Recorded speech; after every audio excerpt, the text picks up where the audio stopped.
on Saturday, November 22nd, in what can be looked at as the main event for the Ring 4.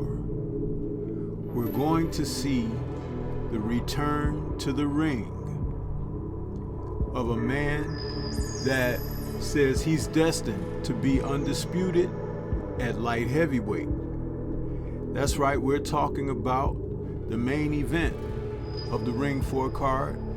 It's going to be David Benavidez taking on Anthony Yarde. Now, the 4 bouts that make up this card, to call it Ring 4 pairing with the actual 4-card multi-super bout face down, that is for our entertainment, for the best, the cream of the crop for these divisions as we end the calendar year of 2025. This is going to be great, and we're going to talk about the fight between Benavidez and Yarde and what we can expect from both men as the fight commences. Benavidez, Yarde, Ring 4.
When you talk about the main event of a fight card, you're expecting the main course, the entree.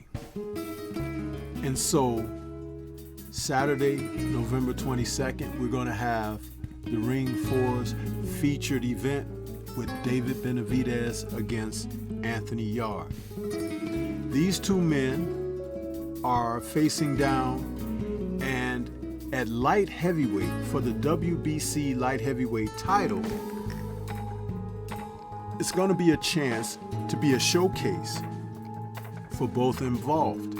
When it comes to Anthony Yarde, we've seen him have an opportunity in the past against 2 world titleists. Think back. He's 34 years of age now. He stands 6 feet tall. He has been an athletic, punching fighter out of the UK, but seemingly just not good enough to defeat those on the world stage. Now, when you go back to August of 2019, he took on Sergey Kovalev for the WBO light heavyweight title at the time, and he was stopped in the 11th round. You see, the Kovalev fight saw him break out somewhat because he had Kovalev on rocky heels, but just couldn't finish him off. And remember, he at that time had a lot of stoppages himself, so hadn't gone 12 rounds before. And this was an opportunity that just slipped through the fingers as he fatigued, and Kovalev was able to take him out in the 11th. Kovalev definitely escaped something there. And it was also something that announced to the world that maybe Anthony Yarde had arrived, but he just hadn't had enough of the seasoning.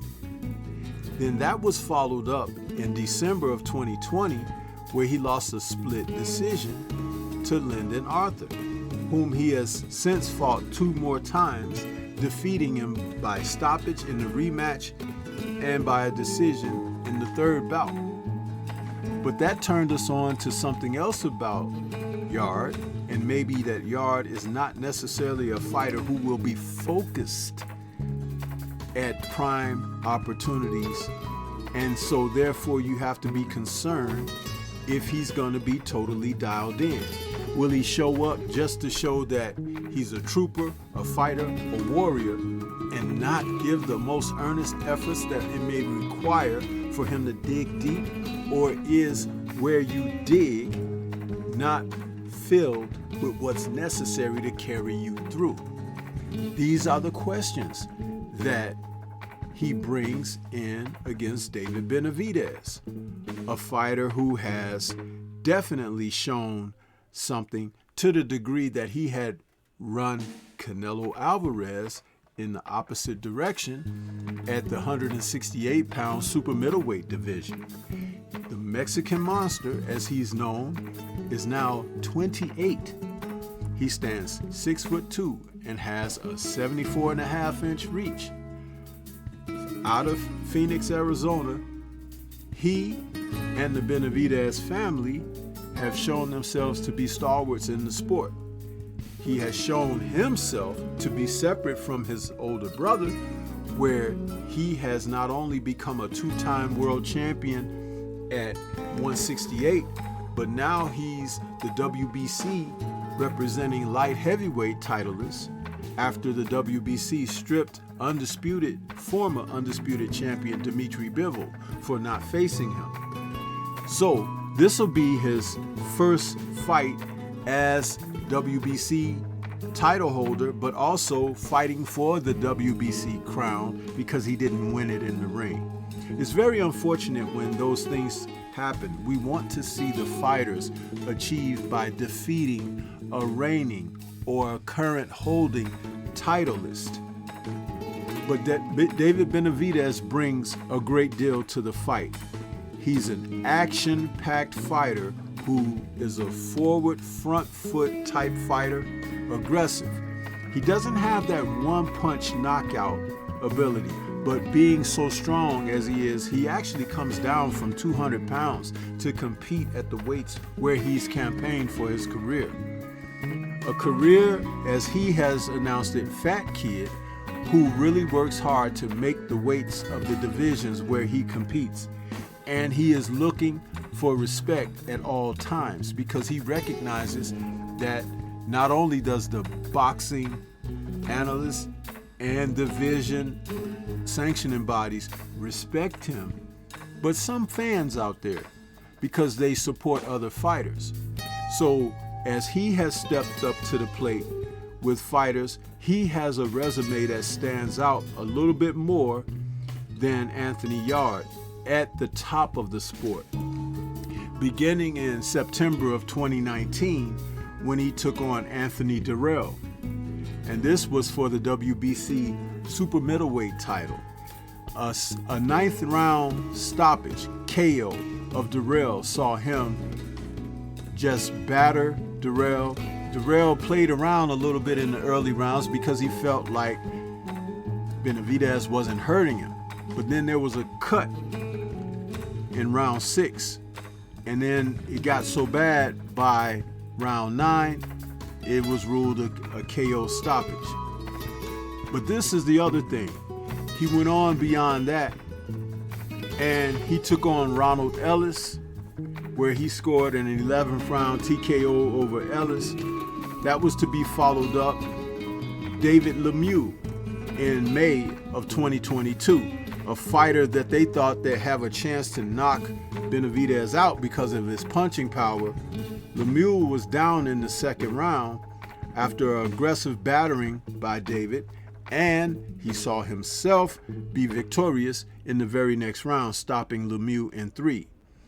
That was followed up by a battle in March of 2023 against Caleb Plant, a former world title holder himself, and we got a chance to see Benavidez go the distance against a quality fighter, and he won by judges' scorecards of 115 to 113, 116 to 112, and 117 to 111, establishing himself as a real world-class fighter.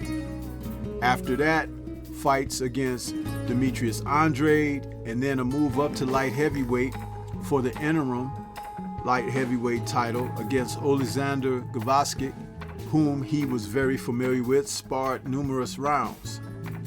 And then it was the matchup that many people had looked forward to, but I thought was a little bit soon, against David Morrell, who moved up to light heavyweight as he had done, and he won a unanimous decision against Morrell. And Benavidez was down in round 11. Morrell was deducted 1 point in round 11 for hitting after the bell. But it was still a wash by Benavidez because he won by a decision of 115 to 111 on 2 cards, 118 to 108. Now, he's going to face Anthony Yarde. Yarde has an opportunity to approach this a lot different than Morrell, who I thought was quite immature at the time when he faced Benavidez and didn't take the fight as serious as he should have, because he had been relying upon his athleticism, strength and power, and youth against prior opponents. A different mindset could have netted him an opportunity for victory against Benavidez, but that would not be the case. Yarde, at 34, is more experienced, having been there fighting fighters at the top. He will now have the opportunity to show what he has learned and brought to the fight game. So overall, this is definitely a great fight for boxing. And it's a great fight to define these two men, because the light heavyweight division is now gearing toward separation. We need to see who the men are and who the boys are. And I believe that with this battle between these two, it's going to become a bit more crystal clear of what it is between Benavidez and Anthony Yarde. Overall, I could see it being a barn burner or a stinker. But what do you think? This is Stormy B Man. Shout out to the mighty LDBC and Liberated Perspective, a third eye view of the world. For more content such as this, please like, comment, subscribe, and share. Leave comments and let's discuss further what you think will transpire when Benavidez steps in against Anthony Yarde. Will Yarde have an opportunity, or will the Benavidez monster show continue forward? Peace to everyone out there, and everyone please remain safe.